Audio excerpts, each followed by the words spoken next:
Chapter 1. The Mysterious Invitation.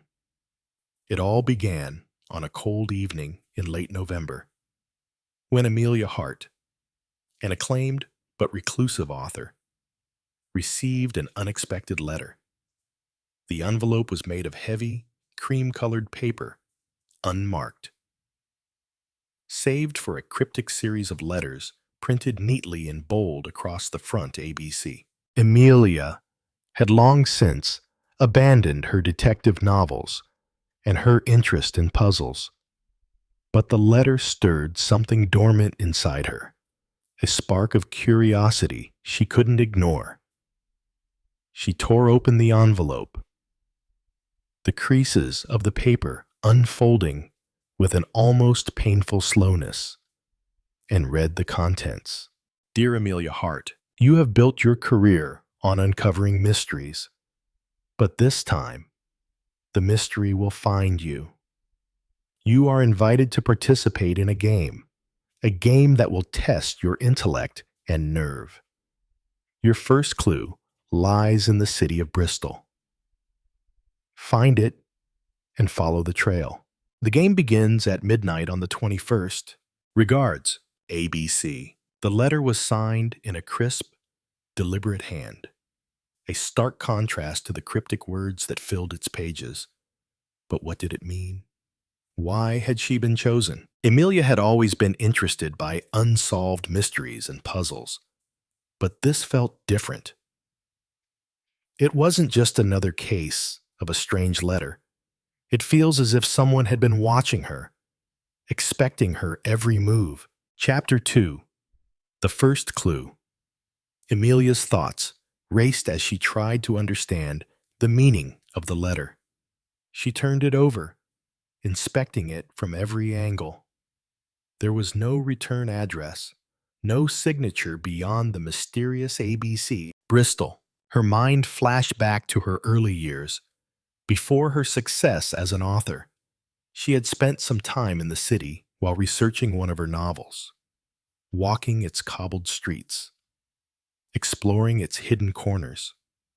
What was it about Bristol that connected her to this mysterious game? At midnight, Amelia found herself standing outside her apartment building, a shiver running through her. She had no idea what waited for her in Bristol, but something in her gut told her she had no choice but to follow the trail. She could feel the weight of the invitation in her hands as she headed to the station. The journey was uneventful, but her nerves were on edge. The closer she got to Bristol, the more she felt like she was being drawn into something dark, something ancient, that she couldn't possibly comprehend. The train station was empty when she arrived just after dawn. Bristol Temple Meads, with its grand architecture and sweeping arches, looked more like a cathedral than a transport hub. There, waiting for her, was a small envelope addressed to her in the same stark handwriting as before. This was no coincidence. She opened it, her hands trembling as she read, "You've arrived. Now find the book that no one dares open. It holds the key to the next stage." It was signed simply, ABC. Chapter 3. The Forbidden Book. Amelia made her way to the only library in the area that could hold the secrets she needed: the Bristol Library. An old, Gothic building that seemed to loom over the city. Its stone exterior looked weathered and ancient, as if it had watched the centuries pass by without flinching. Inside, the library was eerily quiet. Rows upon rows of dusty books stretched up to the ceiling. Amelia wandered the aisles, the sense of being watched growing stronger with every step. Finally, she came to a section of books that were sealed behind a velvet rope. She knew instinctively that this was where her next clue lay. She hesitated, but something compelled her to step past the rope. As she touched the first book, it seemed to hum beneath her fingertips, as if it were alive. The Forbidden Grimoire? The title was scrawled in faded yellow leaves, barely visible. Emilia pulled the book from the shelf. It was heavier than it should have been, as if it were hiding something within. She opened the first page, revealing only a symbol, a triangle with an eye in the center. A chill ran down her spine. Suddenly, a voice behind her started her. "That's the one," the librarian said, his voice thick with authority. "You've found it, haven't you?" Emilia spun around, but the man was gone. She was alone in the aisle, her pulse racing. What had just happened? Chapter 4. The Unseen Hand. In the days that followed, Emilia continued her search through the grimoires, every night returning to the library, haunted by the symbols. The librarian's warning echoed in her ears. Every step she took only seemed to lead her deeper into a tangled web of hidden secrets.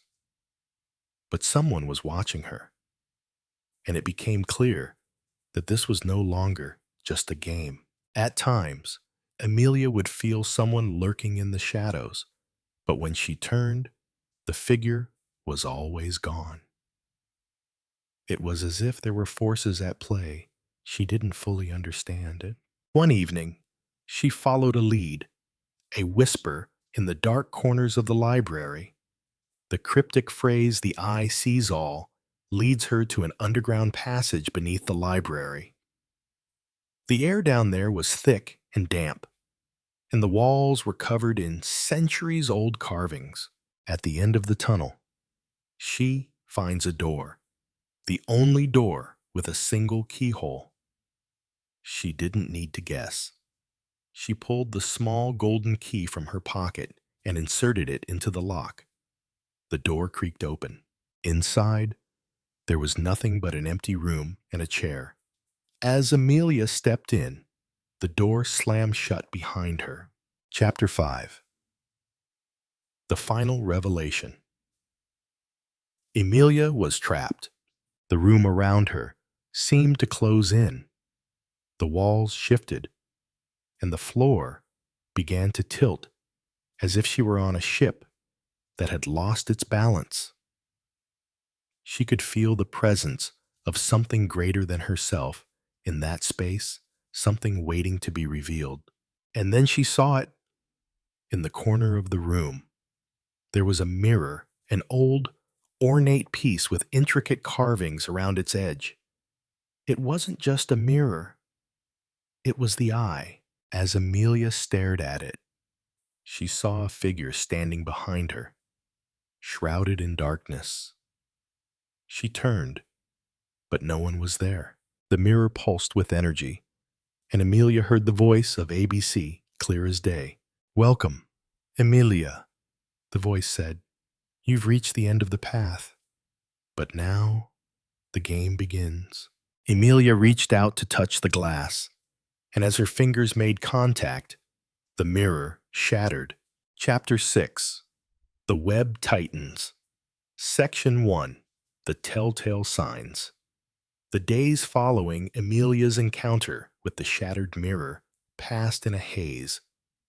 Her apartment, once a place of refuge, felt more like a cage. She could no longer ignore the whispers that had started to crowd her mind, and she couldn't shake the feeling that someone, or something, was always just beyond her reach. After the mirror incident, she thought she had returned to normalcy, but her thoughts were plagued with the cryptic words of ABC. The game begins. She tried to go back to her life, her research, her books, but everything had changed. The sense of unease only deepened with each passing day. She was being watched. She could feel it, the glances from strangers, the unexplained sounds in the night. the fleeting figures in the corner of her vision. One night, while in a deep research session, she received another message. The envelope was the same as before, cream-colored, elegant, and yet ominous. Her heart pounded as she tore it open, and the words printed inside confirmed her worst fears. You think you're free, but you're still part of the game. The final move is yours to make. Will you find it, or will you become the next piece to fall? It was signed, simply, ABC. Amelia stared at the words for a long moment, trying to suppress the knot of fear in her stomach. Whoever this person was, they were orchestrating something far bigger than just her. She had unwittingly become a part of a twisted puzzle, and now she was being forced to play. The message contains a new location. The old clock tower, situated in the heart of the city. Section 2. The clock tower's secrets. Amelia couldn't help, but felt an inexplicable pull to the clock tower. The letter had given no other clue, no further instructions. Yet, she knew it was the next step, the next phase in the game that had ensnared her. She made her way through the darkened streets of the city, the familiar scenery now foreign and menacing. The clock tower loomed in the distance. A silent sentinel cast its shadow over the city. The closer she got, the more her pulse quickened. This was it, the moment she had been dreading. Upon reaching the tower, Amelia noticed something peculiar. The front door, once locked and unused, stood ajar. She hesitated only for a moment before stepping inside. The air inside was cool, the faint sound of a ticking clock echoing in the vast, empty hall. Dust motes floated in the air, disturbed only by her presence. The clock's hands ticked forward methodically, as if marking time in some twisted rhythm. As she ventured further into the tower, she saw something on the floor, a trail of chalk marks, leading her to an old wooden staircase spiraling upward. The chalk seemed to glow faintly in the dim light. The feeling of being watched accelerated. The tension in the air is almost unbearable. She moved cautiously, her steps making no sound on the worn stairs. At the top, a heavy iron door stood, its intricate carvings obscured by years of dust. With a deep breath, Amelia pushed it open. Inside, the room was lit by the flickering light of an old lantern. At the center of the room, an ancient desk stood, its surface cluttered with books and papers. But it was the object on the desk that made Amelia's blood run cold. It was the eye. The eye was no longer a simple artifact. It had grown. Its power had increased, glowing with an unnatural intensity. The object seemed to pull at her, as though it was calling her name. She could feel the weight of its presence, its pull on her very soul. Beside the eye lay a note. Section 3. The final move with trembling hands. Amelia picked up the note, her heart pounding. It was written in the same sharp, deliberate handwriting as the letters she had received. The words were simple, but they carried an unshakable weight. The last piece is here. It is yours to control, or it will control you. Will you break the cycle, or become part of it? The words didn't make sense, yet they felt so final, so decided. A sound behind her made her spin around. Beatrice, did you think you could escape Beatrice's voice was cold, almost amused. The eye was never meant for someone like you, Amelia. It's a force beyond your understanding. You're part of the game now, whether you like it or not. Beatrice stepped forward, her eyes gleaming. I didn't want to do this, but you left me no choice. You're the key to unlocking the true power of the eye. And once you embrace it, there's no turning back. And Amelia's mind spun as she changed between Beatrice and the eye on the desk. Was this the true endgame? Could Beatrice have been manipulating her all along? You don't understand, Beatrice said, almost as if reading her thoughts. The eye doesn't just change the world, it alters time. It rewrites it, reshapes it. And now, you have a choice. Become part of the eye's eternal cycle, or destroy it completely. Amelia's hands were shaking, her mind racing as she struggled to grasp the true meaning of Beatrice's words. The weight of the eye's power grows heaviest with every passing second. She could feel the pull of it, the urge to claim it for herself, to control it. The room seemed to close in around her, the air thick with the pressure of time itself. And then it happened. The eye began to pulse. Section 4. The choice. Make your choice, Amelia. Beatrice's voice was almost a whisper now. Control time, or become part of its cycle forever. Amelia felt the power surge through her, the weight of the eye pressing against her chest. She could hear the ticking of the clock faster, louder, as if time itself was unraveling. She stood at the precipice of a decision that could change the course of reality itself. Her fingers brushed against the eye. In that moment, everything stopped. The room was no longer a room. The tower had disappeared. The sound of the clock ticking faded into silence. Amelia was suspended in a space between moments, between realities. The eye wasn't just an artifact. It was a doorway, a key to the multiverse, to the very nature of existence. She saw visions, millions of timelines, each diverging, each a thread in an infinite web. She saw herself in another life, in another time, making different choices, and in each one, there was power. But that power comes with a price.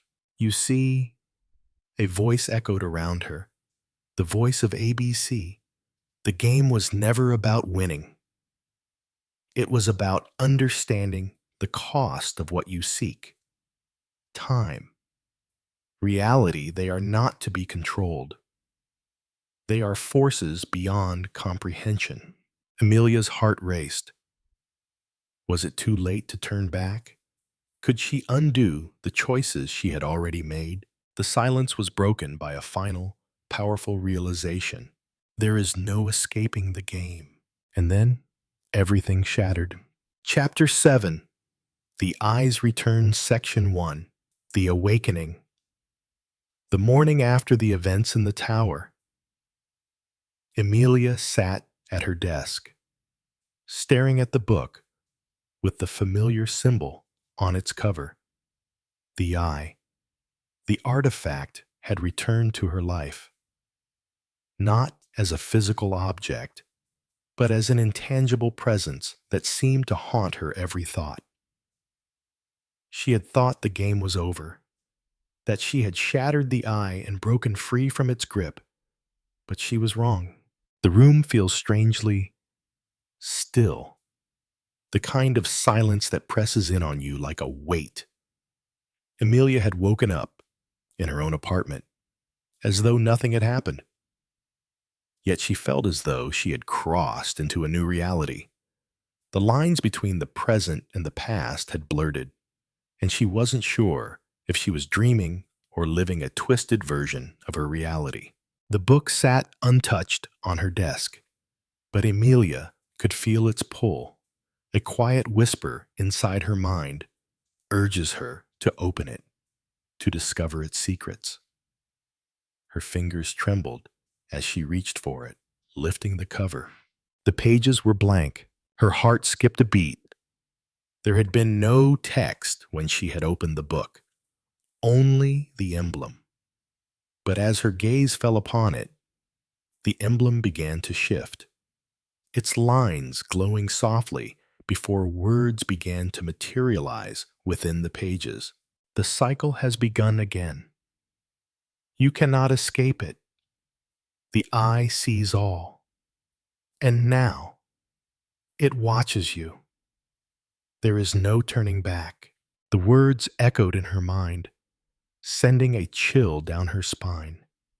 She was back in the game, but this time, she wasn't sure she had the strength to play. Section 2. A new clue. The city outside her apartment seemed unchanged. People bustled about in their usual hurry. The traffic moved as if the world hadn't shifted, but Amelia knew it had. She had seen the eye, felt its power surge within her. And now, the game has a new twist. She needed answers, desperately. She turned to the one person who might be able to help her make sense of the chaos, Elliot Carrington. The historian who had helped her understand the true nature of the artifact. If anyone could explain why the eye had returned to her, it would be him. Amelia meets Elliot in a small cafe on the outskirts of the city. The moment she clicked, she could see the unease in his eyes. He hadn't seen her since the events at the clock tower, and his suspicion was clear. "You've returned to it," he said as she sat down. His voice strained. "I warned you, Amelia. The eye isn't just a relic, it's a force, a catalyst. And now that you've touched it, there's no escaping its pull." "I didn't mean to," Amelia replied, her voice shaking. "It came back to me. Elliot, the book, the eye they've returned. I thought I destroyed it. But I was wrong. Something is happening. And I need to understand why." Elliot leaned forward, his face grave. "There's something you need to know. The eye is part of a much larger design. You were never meant to simply break free from its influence. You were chosen because of your connection to it. You see, the eye is not just a tool, it's a key that unlocks the boundaries between worlds." Amelia's heart raced. "Worlds? What do you mean?" "The eye has the ability to tear through the fabric of reality itself. Every time it has been used, it reshapes history. But it doesn't do so randomly. It is drawn to those who are capable of unlocking its full power, those who can see the invisible threads that connect time and space." Elliot paused, his eyes narrowing. "The reason you're so entangled in this is because the eye recognizes something in you. It wants you to control it, but it's a dangerous path. Amelia, if you give in to it completely, you could become its next vessel, its next watcher." Amelia's breath caught. "Watcher? What's that supposed to mean?" "The Watchers are the ancient beings who have guarded the eye throughout history. They are neither living nor dead. They exist outside time, and they control the flow of reality. But they are not benevolent beings. They use the eye to shape the world as they see fit. The eye isn't just a relic. It's a power that can remake everything." Section 3. The choice that lies ahead. Amelia's thoughts swirled. She felt the weight of the book in her hands, and the power it contained threatened to overwhelm her. The eye was not just a symbol of the past, but a harbinger of what was to come. She had been caught in its web, and there was no turning back. "Elliot, what should I do?" she asked. Her voice was barely a whisper. "You have to make a choice. Emilia," he said, his tone resolute. "The eye can either become your greatest weapon or your worst enemy. But in order to control it, you must go to the source. The source is hidden in a place where time and space converge, the heart of the eye's power. It is said to be located in the labyrinth of Ethria, a hidden city beneath the earth, the city that holds the secrets of the eye." Emilia's mind spun. A city beneath the earth. But how do I get there? Elliot slid a piece of parchment across the table to her. "This map will guide you. But be warned, the labyrinth is not a place for the faint of heart. Many have ventured there, but none have returned with their sanity intact. If you choose to go, you may uncover truths that were never meant to be discovered." Section 4. Into the labyrinth. Emilia had no choice. The eye's power was too great to ignore, and her involvement in the game was no longer a choice. It was her fate. She had to find the source and learn how to control the eye before it consumed her, or worse, the world. Armed with Elliot's map and the determination that had long driven her, Emilia set out toward the labyrinth of Ethria. The journey was long and treacherous. She crossed mountain ranges, navigated through desolate landscapes, and faced dangers that would have made most people turn back. The closer she got to the labyrinth, the more she felt the presence of the eye, its influence seeing into her thoughts, whispering words she couldn't ignore. When she finally reached the entrance to the labyrinth, it was nothing like she had imagined. The gates were massive, carved from a stone so dark it absorbed the light. The air was thick with an ancient energy, a palpable sense of waiting. The moment Emilia stepped inside, she could feel the walls closing in around her, the labyrinth shifting like a living thing. She wasn't alone. A figure appeared from the shadows. Section 5. The final test. "Emilia Hart," the figure said, its voice cold and commanding. "I've been waiting for you." The figure stepped forward, revealing a face she had seen in her dreams. "Beatrice." "You?" Emilia gasped, her voice trembling with disbelief. "You're alive." Beatrice smiled. But it wasn't the charming smile Emilia remembered. It was a smile twisted by years of manipulation and deceit. "Oh, I never died. Emilia, I was always a part of the game. I am the one who guides you, the one who shapes your path." Emilia felt a chill run through her. Why? Why are you doing this? What do you want from me?" Beatrice stepped closer, her eyes gleaming with dark purpose. "I want the same thing you do, Emilia, to control the eye, to control time itself. And when you reach the source, you will see that we are not so different. The eye is power, and power is everything." Section 6. The Unraveling. Emilia stood at the precipice of a decision that would change everything. Beatrice was right. They were both drawn to the eye, both determined to control it. But as the labyrinth shifted around them, Emilia realized that she could no longer trust anyone, not even herself.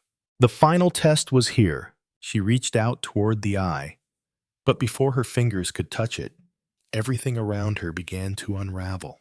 Chapter 8. The Eye's Final Secret. Section 1. The labyrinth unfolds. The labyrinth was no ordinary place. It was an ever-shifting maze of stones, magic, and secrets. As soon as Amelia entered its depths, the world outside seemed to fade away, leaving her trapped in a place between worlds. The walls around her pulsed with an ancient energy, the echoes of past travelers and those who had sought to claim the eye before her. Every corner she turned led to another riddle, another test. The labyrinth was alive, a living puzzle that responded to her every movement. The whispers she had heard in her mind since she first touched the eye grew louder, clearer, as if the maze itself were trying to communicate with her. "Amelia," the voice echoed again, softer now, almost like a caress. "The eye is yours to command, but only if you pass the final trial." As she continued deeper into the heart of the labyrinth, she felt the presence of Beatrice behind her, her steps echoing in the silence. There was no turning back now. Amelia had to decide whether to embrace the power of the eye or destroy it, once and for all. Section 2. Beatrice's revelation finally. After what seemed like hours of wandering through the maze, Amelia reached the center. It was a vast chamber, illuminated by a strange, eerie light that seemed to come from nowhere.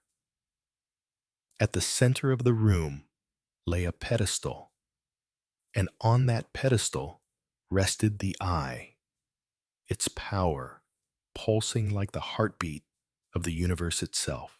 Amelia stood frozen, unable to take another step. The eye called to her, its dark energy vibrating in the air. She could feel it pulling her closer, its power tempting her to reach out and seize it. Before she could make the move, Beatrice's voice came from behind her. "You've come far." "Amelia," she said, her tone smooth, but laced with something darker. "But you still don't understand. The eye isn't just an artifact. It's the key to controlling everything. Time, reality, history itself. And it has chosen you." Amelia turned to her face, her heart pounding. "Chosen me. You've been manipulating me this whole time. Beatrice, I trusted you.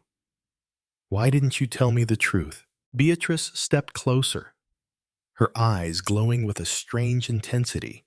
"The truth, Amelia, is that I've been preparing you for this moment. You and I are not so different. I've sought the eye my entire life. I knew you'd be the one to unlock its power, but I had to wait for you to come to it on your own. It's a test. You either control it, or it controls you." Amelia felt the weight of Beatrice's words, but she refused to let fear sway her. She couldn't allow herself to be consumed by the same obsession that had driven Beatrice.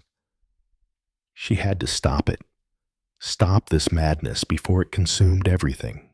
"I won't let you control me," Amelia said, her voice steady despite the fear swirling in her chest. "I won't be a pawn in your game." Beatrice's smile faded. "You have no choice. The eye will either make you its master or its servant. You'll see, soon enough." Section 3. The Choice. The room grew colder, the air heaviest, as the eye pulsed with an almost sentient energy. Amelia's heart raced in her chest as she moved closer to the pedestal, her fingers trembling as they hovered just inches above it. In that moment, a surge of energy blasted through the chamber, knocking both women to the ground. The labyrinth itself seemed to rumble, as though it were reacting to the power of the eye. The walls shifted, and the ground beneath their feet cracked open, revealing a pit of pure darkness below. Beatrice laughed, a manic edge to her voice. It's too late now. Amelia, you think you can stop it? You think you can control the eye after everything we've been through? Amelia's eyes locked on the eye. The glowing symbol in the center of it seems to call to her, drawing her in. The whispers in her mind became louder, urging her to take it, to claim its power. But deep down, Amelia knew that if she allowed herself to be consumed by the eye, there would be no going back. She could feel its influence, like a drug, pulling at her every thought. This was the final test to choose whether to give in to the temptation or break free from it forever. With a deep breath, Amelia stepped back, her mind racing. She couldn't let the eye control her, and she couldn't let Beatrice have it. There had to be another way. She changed at Beatrice, who was now standing, her face twisted with frustration and fury. You can't control the eye. Beatrice, Amelia said, her voice cutting through the chaos. But you don't have to destroy it either. There is another way.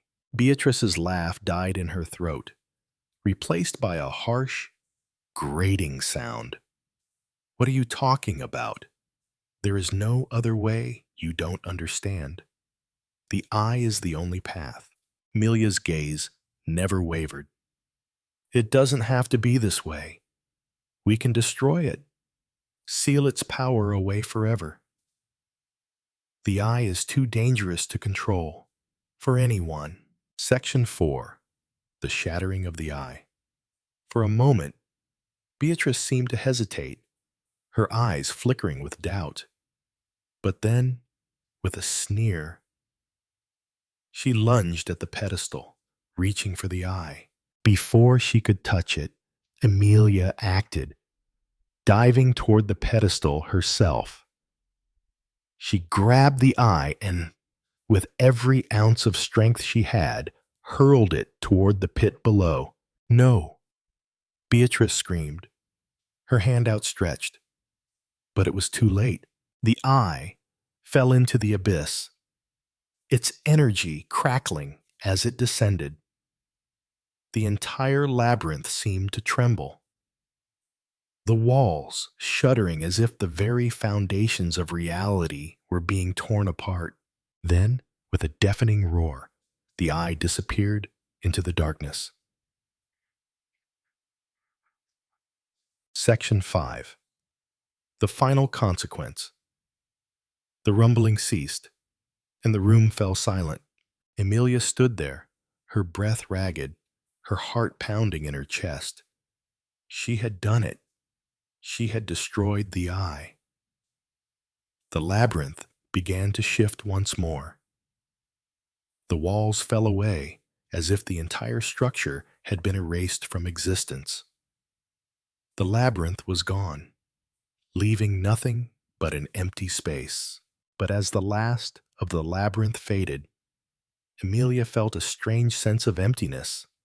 The eye was gone, but something still lingered, an unnatural silence, an absence that she couldn't explain. It was as if a part of her had been left behind in the ruins of the maze. Beatrice, too, stood motionless, her face pale. Her eyes were wide, filled with disbelief. "What have you done?" she whispered, her voice trembling. Amelia looked at her one last time. "I did what was necessary. No one should have the power to control time, reality, or history." With that, she turned and walked away, leaving Beatrice standing in the ruins of the labyrinth, her obsession with the eye shattered forever. Chapter 9. The Return of the Game. Section 1. The Dark Reflection. The letter that arrived on Amelia's desk, though seems innocuous, sent chills down her spine. The words written in the same stark, deliberate handwriting had an unnerving sense of finality to them, as if the game were not just over, but merely dormant. The eye had been destroyed, the labyrinth torn apart, and Beatrice lost to the depths of her obsession. Yet, the haunting reminds that the game is never over. You are still a part of it, lingered in the air like an echo that refused to fade. The days following the destruction of the eye had been uneventful, almost too perfect. Amelia resumes her work, delving into new stories, new mysteries. Her life, once driven by puzzles and intrigue, felt like it had found a semblance of balance. But deep inside, she couldn't shake the feeling that something was missing. In the dead of night, while Amelia sat at her desk, the dim light of her study flickered. Her heart skipped as she leaned toward the windowsill, where the letter still sat, unopened. And then she saw it a shadow. For a second split, the figure of a man appears in the reflection of the window, his dark silhouette outlined against the light of the street lamps outside. She spun around, her pulse racing. The room was empty.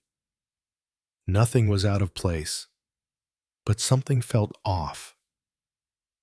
Had it always been like this? Her mind races back to the events surrounding the eye. Had the destruction truly severed the connection? Was she still being watched? Or was there a far deeper force at play, one that she hadn't yet understood? Section 2. An unexpected visitor. The next day, Amelia received another unexpected visitor. It wasn't a letter this time, nor an intruder hiding in the shadows. It was a man standing at her door with a briefcase in hand. He was tall, dressed in a tailored suit, his expression calm but unyielding. His features were sharp, almost too perfect, and he radiated an air of quiet authority. "Ms. Hart," he said as she opened the door, his voice smooth yet laced with an unspoken intensity. "I hope I haven't started you." "Who are you?" Amelia asked. Feeling an unfamiliar dread settled deep within her.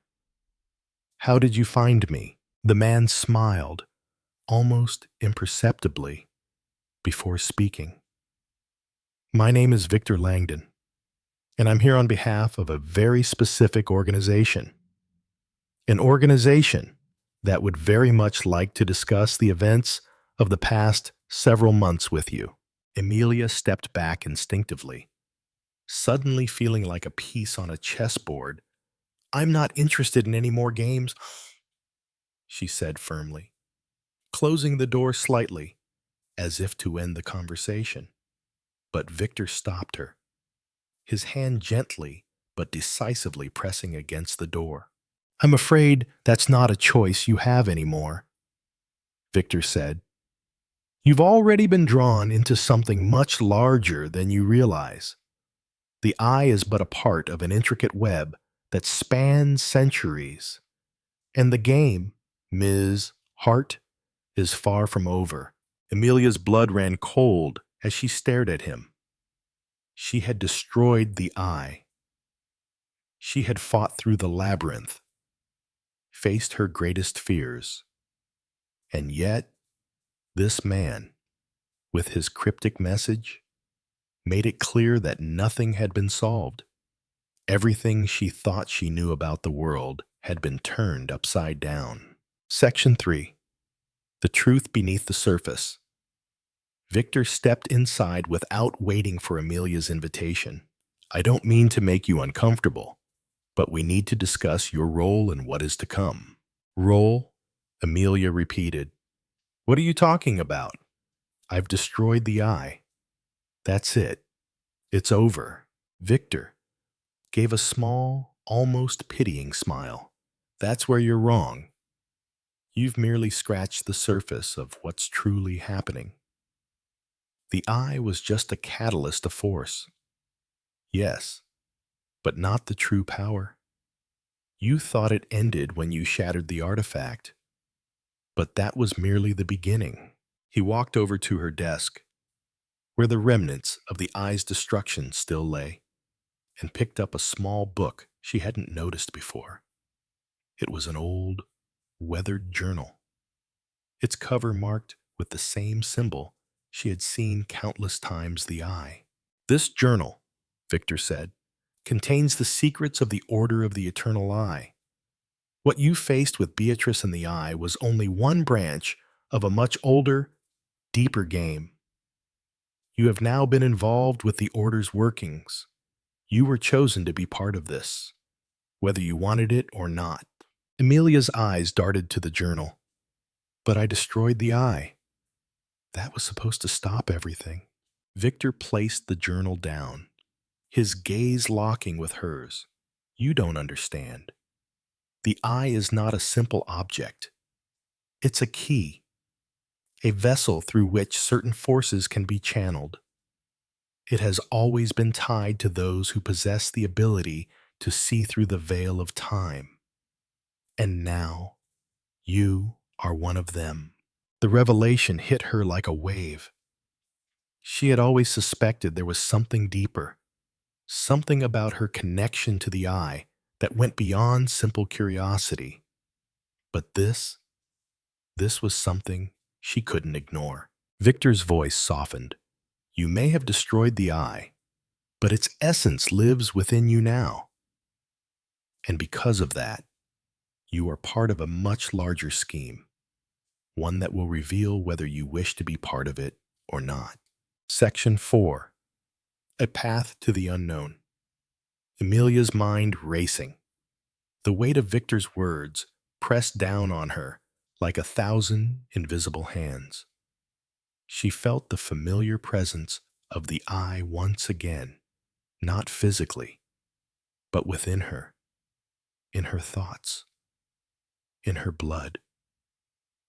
It was as though it had become part of her, a part that she couldn't escape. Why me? She asked, her voice trembling. Why did I become a part of this? Why not someone else? Victor leans forward, his gaze steady. Because you possess the key to the next phase of this game, Ms. Hart. You are now a part of the Order's plan, a plan that will unfold as time progresses. But we need you to fully understand the power within you, to control it, to wield it. And to do that, you must learn to see what others cannot. Amelia's thoughts swirled. There was no going back. She had been thrust into something far larger than herself, something that spanned centuries and crossed into realms beyond her comprehension. What do you want me to do? She asked, resigned yet determined to get answers. Victor smiled, a glint of approval in his eyes. There is an ancient ritual, one that will unlock your full potential. You must travel to Erebus, a hidden city beneath the Earth's surface. It is there, in the forgotten depths, that you will find the last piece of the puzzle. You will face the final test. Amelia hesitated, but nodded slowly. She didn't know if she had a choice anymore, but the fear of what might happen if she refused to keep her moving forward. Victor handed her a small device, an ancient compass-like object. This will guide you. It's the last key you need. Section 5. The journey begins again. Amelia stood at the edge of the unknown once more, her heart filled with a mixture of dread and determination. The path ahead was treacherous, but there was no turning back now. She had to face the truth, whatever it might be. She took the compass from Victor. The weight of the device was heavy in her hand. The eye had led her to this moment, and now she had to unlock the secrets that lay hidden deep beneath the earth. "You will succeed," Victor said quietly, "or you will become part of the eternal game." Amelia took a deep breath, the air thick with the anticipation of what was to come. She was ready. With one final glance at the world she had known, she stepped forward into the unknown. Chapter 10. Beneath the Earth, Section 1. Into the Abyss. The journey to Erebus began under a sky heavy with clouds, casting an eerie shadow over the land. Amelia had set out with a single purpose: to unlock the final secrets of the eye, to face the Order's final test, and, hopefully, to end the twisted cycle she had been caught in. The compass in her hand pulsed faintly, its needle pointing to an unknown destination beneath the earth. Victor's cryptic words still resonate in her mind. "The final test awaits you in Erebus. There, you will face the darkness and see the truth that lies beyond time." As she traveled deeper into the heart of the forgotten world, the landscape around her became desolate, barren. The roads turned into winding paths through dense, ancient forests, and eventually they led to an unassuming mountain range, jagged peaks rising into the misty sky. At the foot of one of the largest peaks stood an entrance, a cavern so deep it seemed to swallow the light. This was where the compass had led her. Amelia hesitated at the threshold, the cold wind biting her skin. The darkness ahead was palpable, thick with the weight of centuries. She couldn't see what lay within, but she could feel it, an energy that reverberated from the very depths of the earth. Taking a deep breath, she stepped inside. Section 2. The Labyrinth of Erebus. The air inside the cavern was damp and heavy with the scent of earth. The further Amelia ventured, the more the walls seemed to close in around her. The narrow passages twisted and turned, creating a labyrinth that felt alive, a place where the passage of time itself was distorted. The deeper she went, the more she could feel it, the presence of something ancient, something far beyond her understanding. The eye's power seemed to resonate here, its influence growing stronger with every step she took. Eventually, she came upon a vast chamber, its walls adorned with strange symbols and intricate carvings. At the center of the room stood a massive stone pedestal, and atop it rested the final piece, a dark crystalline orb that pulsed with an otherworldly light. Amelia stepped forward, her heart pounding in her chest. This was it, the artifact, the key to the final trial. But as she reached out to take it, the ground beneath her feet trembled. The air became thick with an oppressive force, and a voice echoed through the chamber, deep and resonant. "You've come far, Amelia Hart, but you are not yet ready. The eye calls to you. The final trial awaits." The voice came from everywhere and nowhere, vibrating in her very bones. Amelia froze, her hand still hovering over the orb. A cold sweat broke out across her forehead. The voice wasn't just speaking to her, it was inside her, burrowing deep into her thoughts.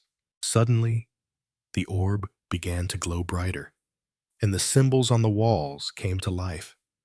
The chamber shifted, and before Amelia could react, the floor cracked open, revealing a vast, endless void below. Section 3. The Reflection. Amelia stumbled backward, her mind spinning.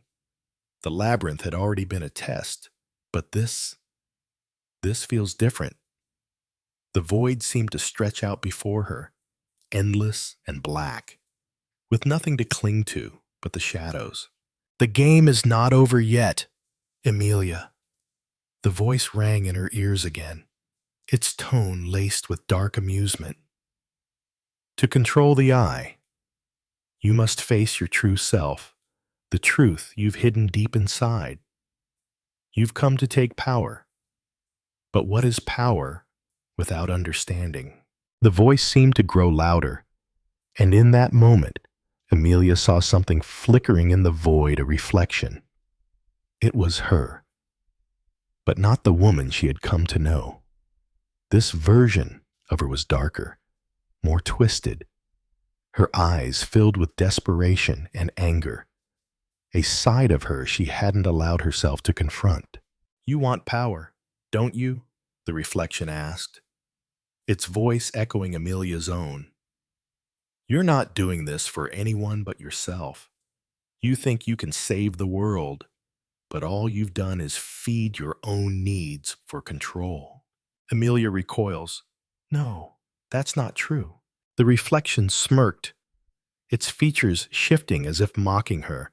Isn't it? You thought you could control the eye, control reality itself. But look at what it's made of you. You're no better than Beatrice. You're obsessed with power. The eye doesn't choose its master, it shapes them. Amelia's knees went weak as the weight of the reflection's words sank in. Could she have been wrong? Had she been chasing power all along, unable to see the cost? Stop, she cried, her voice breaking. I don't want to be like her. I want to end this. I want to destroy the eye once and for all. I'm so sure. Then you must face the truth, the reflection said, its eyes gleaming with cold certainty. The eye is a reflection of you. The game is not over because you've yet to confront your deepest fears. Section 4. The Final Choice. Amelia's mind swirled as the reflection seemed to grow larger, engulfing her. She could no longer distinguish where the chamber ended and where she began. The line between her and the reflection blurred, and in that instant, she realized that the game was never about the eye. It was about her. She had been drawn into the eye's influence because it had mirrored her desires, her darkest impulses. It wasn't just an artifact. It was a manifestation of the human condition, a mirror to her own soul, to the choices she had made, and the ones she was yet to face. Why does it matter? She asked herself aloud, her voice shaky. Why does it matter if I want control, if I want power? Doesn't everyone feel that way? Does it make me evil? The reflection smiled, its voice almost sympathetic now. It's not the desire for power that's the problem, Amelia. It's what you're willing to sacrifice to achieve it, to break the cycle. You must choose not to let the eye control you, to choose something beyond yourself. Suddenly, everything went silent. The labyrinth around her ceases to exist. The shadows recede. The reflection dissipated, and the orb on the pedestal lost its glow. The eye's power was no longer pulling at her. Amelia stood, breathless, in the now quiet chamber. The orb was still there, but it no longer felt like a force she had to conquer. It was just an object, a piece of a larger story, no different from the other puzzles she had solved in her life. She stepped forward and took the orb into her hands, holding it firmly but without fear. She closed her eyes, feeling the weight of the decision she had made to not let the eye define her, to not let it control her. Amelia knows that the power wasn't in destroying the eye, but in understanding it and letting go. She held the orb in her hands, and for the first time in a long while, she felt at peace. Section 5. The Eye's Legacy. With a final, decisive movement, Amelia placed the orb down on the pedestal. The eye's power faded, and the labyrinth began to crumble, its walls dissolving into dust. As she turned to leave, the ground beneath her feet shifted, opening up to reveal a bright light, a new path. The cycle had ended. The eye's influence was broken, but Amelia knew that its legacy would remain. The choices she had made, the truths she had uncovered, had shaped who she was. She had learned that power, in any form, was not the key to happiness or peace.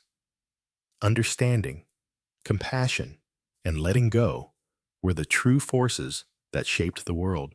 As Amelia walked into the light, she knew that while the game might have ended for her, the story was far from over. There will always be more mysteries to uncover, more puzzles to solve, but she was no longer driven by the need for control. She had finally learned to trust the journey, and for the first time, she was free.